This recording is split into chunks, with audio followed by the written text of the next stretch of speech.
For your listening enjoyment, John Lund as Johnny Dollar. Frank Ahern at Universal Adjusters, Johnny. Oh, hi. How are you, Frank? Well, a little worried at the moment. Can you help me out? Well, that depends on what I have to do. I have to take a little trip for one thing. A farm near Lexington, Kentucky. Well, it's a slow time of the year to get out in the country. What else? Talked to a man named Calcor there. Had a racehorse that insured for $65,000. I think I have to pay the premium on that kind of policy. Well, that's just it, Johnny. Got a wire on my desk here from a man in Calcor's business office. The horse was seriously injured and had to be destroyed. Ah. No wonder you're worried, Frank. I'll be right over. John Lund in another adventure of a man with the action-packed expense account, America's fabulous freelance insurance investigator. Yours truly, Johnny Dollar.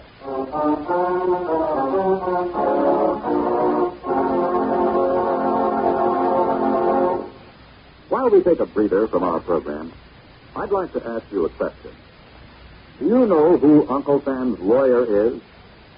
If your answer is the Attorney General, you're absolutely right. But being legal advisor to the President and other governmental agencies is only part of his job. His main task is running the Department of Justice, which makes sure that the laws passed by Congress are carried out, and that lawyers are available when the government must be represented in court. Let me give you an example. Suppose there is some question concerning the amount or kind of tax you should pay, or suppose you and the government don't agree as to which of you owns certain land. That's when the Department of Justice steps in to represent the government side of the case. If anyone is brought to trial for counterfeiting, smuggling, gold hoarding, or passport forging, the Department of Justice prosecutes the case. It also handles all matters dealing with legal immigration. And all of this activity is the responsibility of an important member of the President's Cabinet, the Attorney General. Just as it is the duty of the United States government to protect each and every one of you, it is the duty of the Attorney General to protect the government of the United States.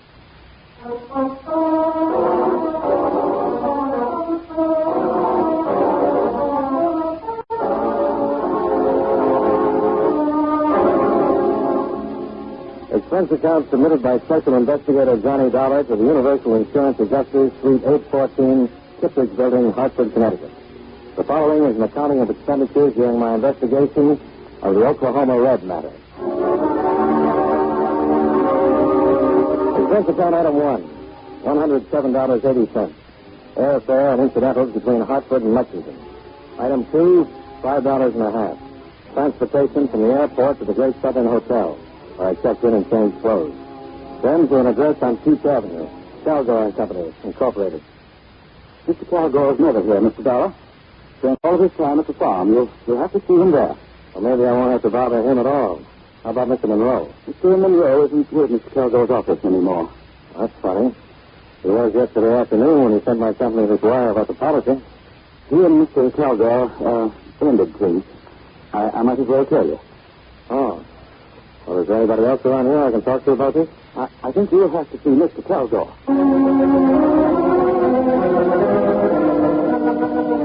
A phone call to the Calgore Farms disclosed that Mr. Calgore was out for the day. Another half hour of conversation in the office, and the reluctant clerk finally gave me a name and an address. He was a tall, lanky man who never took his hat off. Dr. Pierce, veterinarian. My old Oklahoma Red, huh? Yeah. The people who wrote the policy sent me down from Hartford. Is there something wrong? Matter of procedure, Doctor. Mr. Calgore's office has filed claim for a $65,000 indemnity. Apparently, Mr. Monroe, who handled these things for Mr. Calgore, is no longer with him. Yes, I understood the quarrel. And Mr. Calgore is not around at the moment. I don't get it. If Lord Calgore has been down that much insurance, he's got a right file claim for it. Just good business to get the price, that's all. You treated him? Yes. The wire said something about a piece of machinery. A tractor with a blade up. Slid right back into it hard. Cut through his right hamstring all the way to the bone.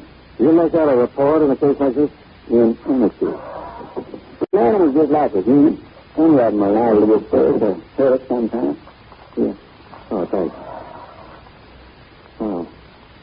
Most of the tendons were cut, huh? Those that weren't settled were arrested. Uh-oh. Yeah. It's notation about the carcass. Cremated on the premises. Why so fast? Cowgirl wanted it that way. Well, that'll make our job a little more complicated. Unless you took some x-rays. There was no need to. Paralysis had already set in by the time I got there. What do you need him for? Proof that the injury occurred more than anything else. Mr. Caldor called you right after it happened, did he? That's right. I got there maybe 10 minutes later. Floyd was alone with the horse, and the minute I laid eyes on that animal, I knew it was him. And you advised Mr. Caldor he had to be destroyed? I didn't have any choice. Did you consider calling in another vet? No use doing that. Did Mr. Caldor ask you to call in another vet? No, Mr. Dollar. He took my word for it. Why don't you? Part of my job, Dr. Pierce. Hmm? I can't take anybody's word for anything.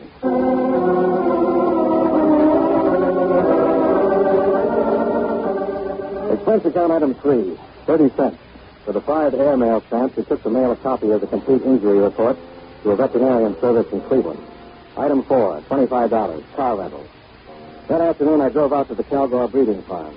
Like most of the others I'd passed, it was complete with white fences, rolling hills, blue grass, and a stately colonial residence, just like the movies. A sullen, attractive girl in her early 20s met me at the door. I told her my name and who I wanted to see. You're not an insurance salesman. You hear about Red. Now, what happened to him, aren't you? That's right. I'm Mr. Caldor. I'm glad to know you. How much did Daddy have Red insured for? $65,000. I don't know whether I'm supposed to discuss this with you, Miss Caldor. If Red had gotten on the tracks this year, he'd have doubled that, tripled the problem. There's not enough money in the world to affect that horse. He was a great horse. He must have been. I'm sorry this happened. Dad shouldn't have shot Red. Oh, I understand he was injured beyond hope. That's a lie. What's that? Dad shouldn't have shot him. He just shouldn't have done it. Red was the only thing around this whole place worth anything. Well, wasn't the horse injured? That's what they'll all tell you. But I can tell you something else. What are you talking about, anyhow? It was a terrible thing to do. Go to your room. It was just like murder, and you know it. Lucy? It was murder. Stop it. Any time I've ever had to shoot a horse around here, she gets like that. And that way ever since she was a little girl. I see. I knew I'd have to put up with her acting like that. But I'm reluctant to apologize to you for her actions. Ed Pierce told me you were in to see him. I wish you hadn't. I intended to tell you myself, Mr. Caldor. If I've offended you, I'm sorry for it. Makes you look like I'm doing something shady. You could have come to me instead of going to him. I tried to. We have to go to everybody. Dr. Pierce ordered the horse destroyed. Seemed like a fair opening to go to him and ask why. What do you want from me? All the information you can give me about the accident. Now, no matter what you think of me or my methods, I'm the man assigned to this case. This report has to be complete before your claim can be paid. You always handle a case this way. Well, that's the way I'm handling this one. They don't know what they're doing sending a man like you here. You filed a claim by wire. What did you expect? That fool Monroe filed the claim. Now, they're waiting until things around here calm down a little. Is that why you fired him? That's one reason. Are you here to accuse me of something? Look, there's $65,000 at stake here. We'll pay it out when we're satisfied all the circumstances were proper and not before. I'm not afraid of you, Dollar, or your insurance company. I don't like your snooping around my office talking to my friends about me. No man would. If I don't get my information from you, I'll get it somewhere else. What I've seen of you so far and what information I have got hasn't been in your favor. I don't like that kind of talk. You don't seem to like anything about this. Now, how about it? Do we keep this up, or do we get down to business? The trainer was bringing Red back from his exercise. Outside the stall, Red got scared. A mouse or something, and he reared back into that blaze. When Doc got here, he said Red didn't have a chance, so I shot him, that's all. Explain, what's his name? Jim Knight. He isn't around anymore. I fired him right then and there. Told him to get off my property. Who else was there? No one. The rest of them were up at the house having dinner. Oh, fine. How about right afterwards? I just called Dr. Pierce. We handled it. Been better if you'd left the remains for us to examine. Dollar, I got maybe 150 head on this farm. Now and then accidents happen. One of my stock is dead. I get rid of it as fast as I can. That's the way I operate. Oh. Where can I get in touch with Jim Knight? Where did he go? I don't know. He took the things and cleared out as fast as he could. He knew better than to hang around here. What do you mean by that? What I said, he knew better. That's what I mean. Did your daughter see any of this? Lucy. as crazy as anything was saying when I walked into the room? In view of the crazy circumstances, what she was saying might be worth listening to. Pipe dream. I'd like to talk to her just the same. Abbott! Abbott! Yes, Mr. Aldo, come. You talk to anybody you like, Dollar. You've already got all the information you're going to get from me. Yes, sir, Mr. Aldo. Yes, sir. Show him out. This way, sir. Never mind. I can find my own way.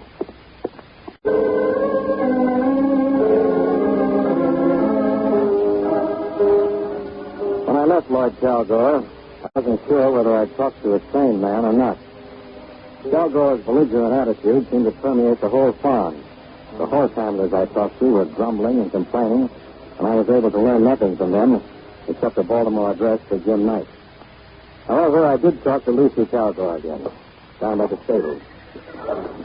I thought you left a long time ago. I wanted to talk to you before I did. What about, Mr. Dollar? Your business is with my dad, not with me. Oh, pardon me if I seem a little confused.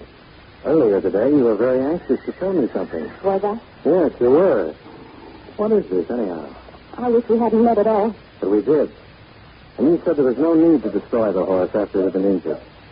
Did you mean the horse could have been saved? Did you have a reason for saying something like that?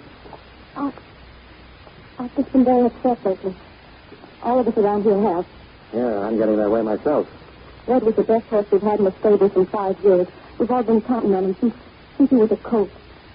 And when this stupid thing happened, it just turned all of us upside down. Is that your explanation for the things you said to me? Yes, for the moment. Please don't ask me any more questions right now.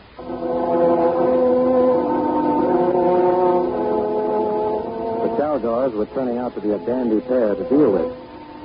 Back in town, I checked on Calgore's financial situation. It was good, as far as the local banks were concerned.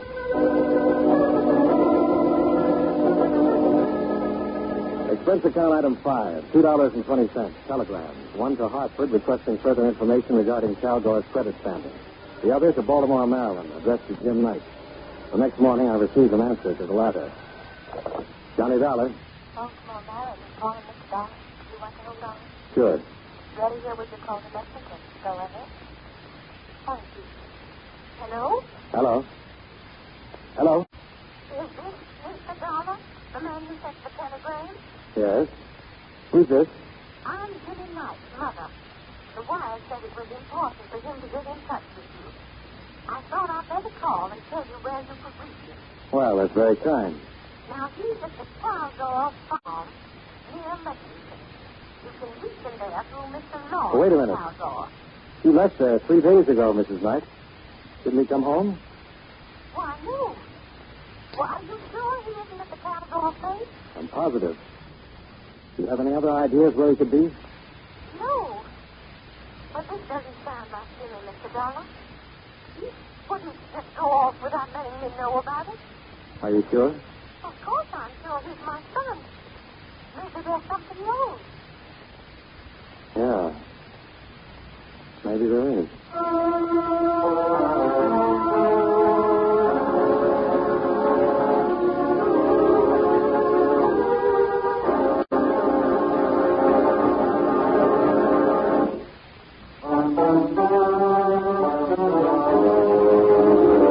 And now, with our star, John Lund, we bring you the second act of Yours Truly, Johnny Dollar.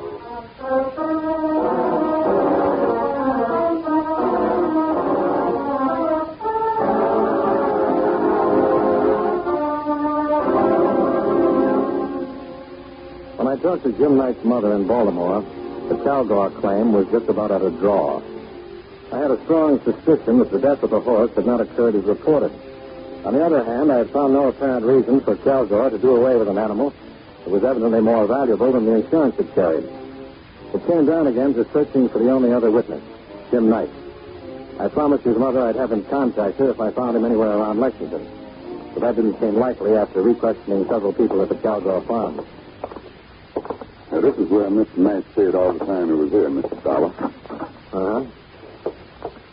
You can see for yourself that all cleared out. Not a stitch left. Did you happen to see him leave? No, sir. Right after the accident, he's gone. Just like that. I wonder if any of the others saw him. We talked about that. Nobody saw him go. Did he have a car? No, sir. Well, he had to have a suitcase or two. How do you suppose he got away from here, then? Had him, I guess. I don't know. He could have lugged him out to the road and flagged himself around or waited for the bus. Maybe someone drove him? Miss Lucy might have said. She drove Mr. Knight around now and then.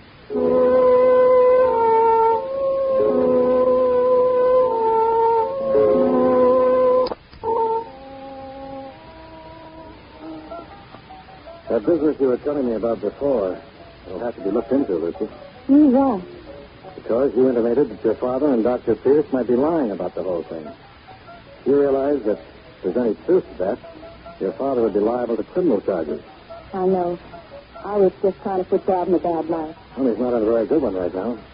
It was just a spite, and that's all there is to it. See, Dad and I have been arguing for weeks now. And when I walked in the door yesterday, you saw a way to get back at him, is that it? Something like that. Is that Oklahoma Red up there? Mm-hmm. I took the picture myself. Well, I'm no horseman, but he looks like a lot of horse. He was. Do you know that the worst broken-down plug who ever pulled a drunk wagon has more dignity than any man who ever lived? Well, that's one way of looking at it. What's the trouble between you and your father? A man named Jim Knight. He used to work here as a trainer. Yeah, I heard. I was going to ask you about him. Yes, I thought you might. Jim and I saw quite a bit of each other, and Dad never liked that. Why? Well, I suppose because I'm all he has left. Mother and Bob, he was my older brother. They were killed in an accident a few years ago. Dad had been looking for an excuse to get rid of Jim. Your father doesn't strike me as the kind of man who has to give an excuse to fire someone he didn't like. You think he's mad? What? Nothing. Jim was a good trainer. Very good with work, most important. When the accident happened, I can imagine what Dad had to say to him when he fired him. You know where I can find him now? No. He didn't say a word to me when he left. Not even goodbye. Lucy, do you suppose your father will ever calm down enough so I can talk to him? I don't know. The Cowgirls have always been a terribly angry bunch of people. Very emotional. There doesn't seem to be much of a let-up these days. Is that what you meant when you asked me if I thought he was mad? I suppose so.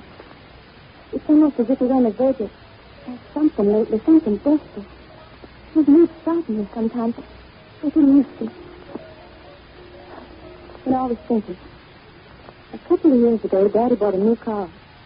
We were outside and one day and something went wrong. Well, he was so angry he just smashed it into a cement wall and left it. Lucy, tell me about Jim Knight. I was in love with him from the first day he came to work here. I still am. That's all there is to tell.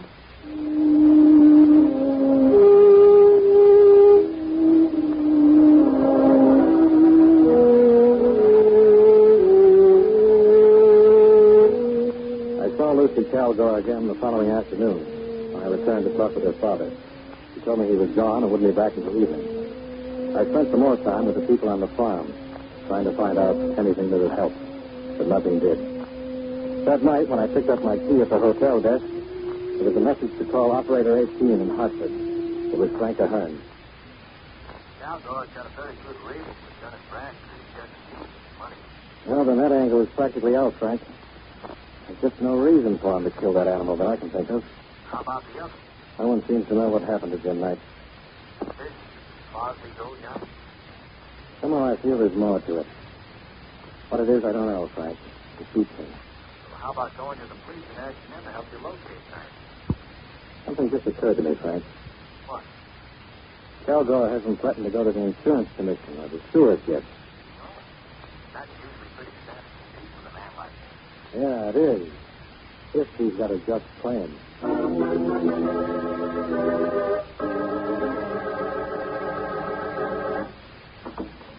What is it now, Mr. Dolly? It's late. I just talked to my office in Hartford, Dr. Pierce. They aren't very happy with the way this case has been going. Is that so? They're about ready to close it and call me home. Do you mean they'll pay the claim? No, I don't mean that at all. Hmm? Look, Doctor, I spent some time checking you out because you're one of the parties who can help settle this thing. You've been in practice around Lexington for 32 years. People think a lot of you. And they take my word. Well, I don't. I can't. I'd hate to see a nice guy like you get the book. I think I can stop it if you'll cooperate. The book? What do you mean? Forget I'm an insurance investigator. I'm just a guy giving you some information. When I said my adjustment company's ready to close the case, I mean that Kilgore will have to sue for a settlement. In court, he'll have to produce Jim Knight and prove his story. With what we have so far, he'll lose the suit, and the insurance company will file charges against him for attempting to defraud. And they won't fool around. There's no outfit tougher than an insurance company when somebody's trying to cheat him. And you'll have to be in court, too. No. You see what I mean? Yes. Well, how about it? I've been his friend for 18 years. And he asked you to lie for him. That's understandable to me. But in a court, it's perjury. False testimony. What do you do to me? That's up to the company. I'll have to hear your part of it first. Oklahoma Red was dead when I got there. He hadn't been in any accident. Floyd made me promise to tell you that. Floyd just died. Just count it. Why? Well, Red wasn't the horse Lloyd thought he was. Great confirmation that he just wouldn't turn. Lloyd got the money. Shot. And Knight saw it. Is that it? Yes. Lloyd probably gave him some money to go with. I don't know. He's losing his mind, I think. I've heard that about him before. From who? Lucy? Yeah. He'd have a reason. Like I said, I've known Kilgore for 18 years.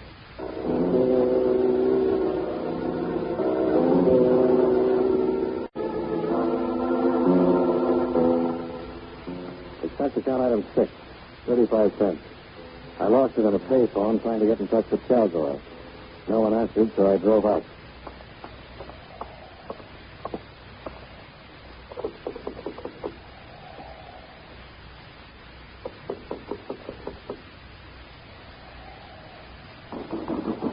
Stay in there. Open up. Open up. Open up, somebody. Open up. Mr. Dollar, sir. Good evening.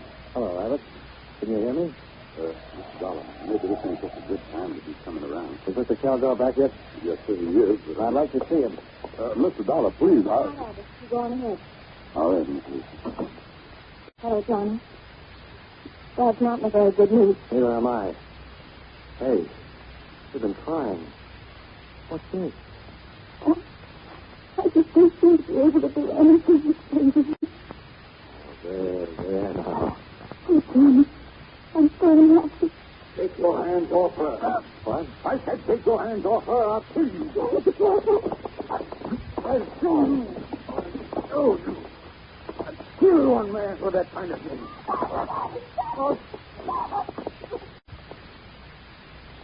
Lucy. Lucy, baby. No, don't help me. What? Johnny, Pretty heavy case. I'll get a doctor. No, Where'd he go? I don't know. What's that mean? Johnny, did you hear? About killing someone else? He was talking about Jim. Johnny. Oh, Johnny.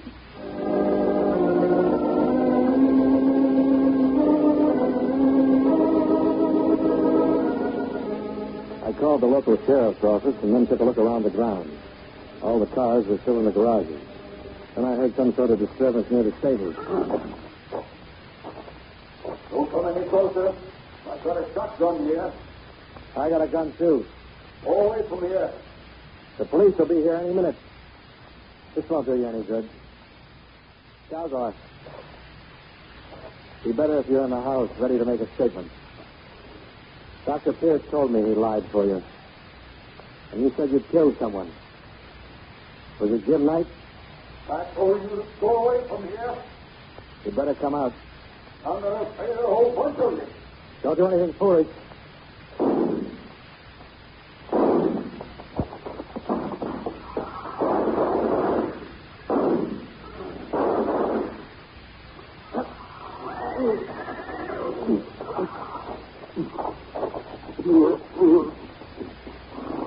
You didn't have to do it this way, Caldor. Why so? Nice bubble.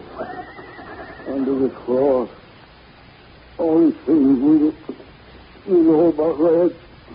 I know. I tried to stop him. But I was crazy. I'm not, am I, Dollar? Take it easy. I'm not crazy.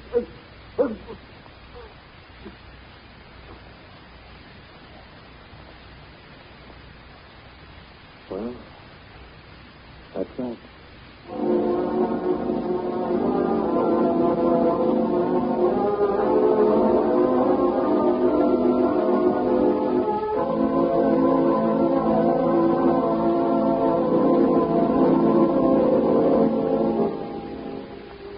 Expense account item 7, $37.50, miscellaneous.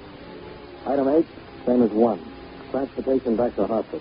Expense account total, $286.45. Yours truly, Johnny Dollar.